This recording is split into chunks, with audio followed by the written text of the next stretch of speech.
when coaches or decision makers are making decisions, you don't trade from within your conference or your division if you think the guy is good. You just don't. You don't do it. You don't. Why would I trade Deshaun Watson to Miami and I've got to face him or he has some sort of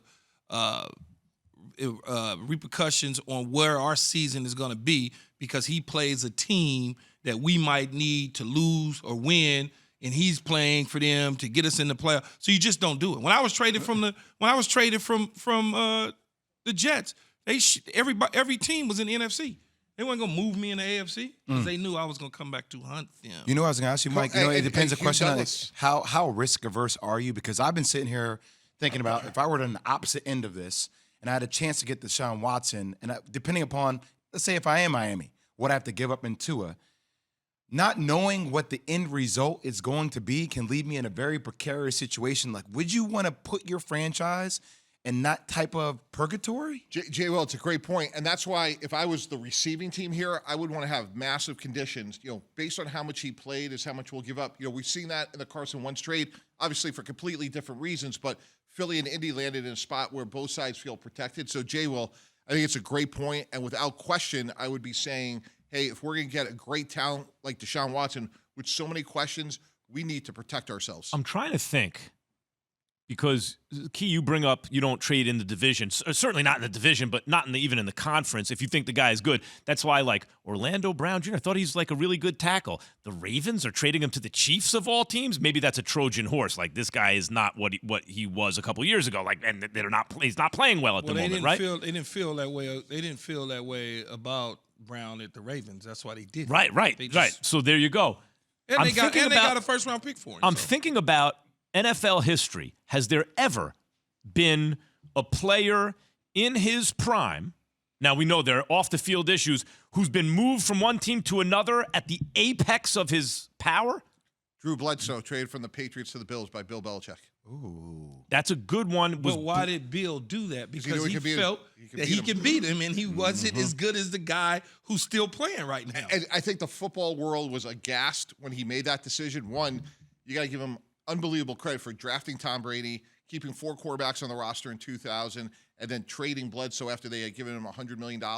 But to have the hubris to trade him within division, it was like, oh my gosh, like he has no respect for Bledsoe's game because none. That the part to me was like shocking. Would you say Bledsoe was a top what quarterback at the time?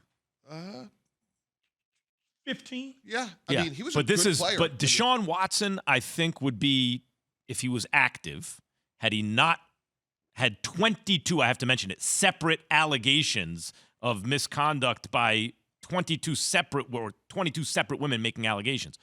Top 5? Deshaun Watson, if he was active right now? Yeah, top right there, 5? Yeah. Right there. For sure. Top 4 quarterback, top 4. Right. And Max, to your point, that's why if I'm Houston, I'm saying you are not going in the AFC because we want to get to the Super Bowl. Yes, and you can stand in the way. Right. It's never happened. Right. So my point is, I don't think it's ever happened before that a quarterback this good and this young. You could say Favre was still really good. He was much older. You could point to some old guys who switched teams, but a dude that Peyton Manning, a dude this young and this good, switching teams? Well, the thing with Favre is Mike knows because he was in it. They were not going to trade him to Minnesota. He had to circumventilate everything to go around to the Jets to get back to Minnesota to try to get back at Green Bay. When you look at Alex Smith goes to Kansas City.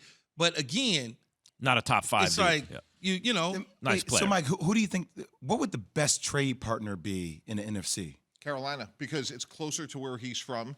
In the southeast part of the country. It's out of the conference. You got a young coach. You got a great defense. They're going to need a lot of help at skill players. They have a few, obviously, McCaffrey, Robbie Anderson. But, like, to me, if I'm Deshaun Watson and I can't go to the AFC, I think Carolina checks the most boxes. Could New Orleans not work? I know we keep talking about Jameis Winston, but, I mean, if you're looking at Jameis Winston, you're looking at that defense with Deshaun Watson. I'm sitting there saying, okay. I think it's a bigger picture question, which is, like, if we were running a team and we needed a quarterback next year, you have Aaron Rodgers and Russell Wilson who could be available. And then after that, like the Deshaun Watson situation, but there's no, like the draft has more question marks than it has solutions right now. That's another good, like I mentioned a young player, but the NFL, things can change in a hurry.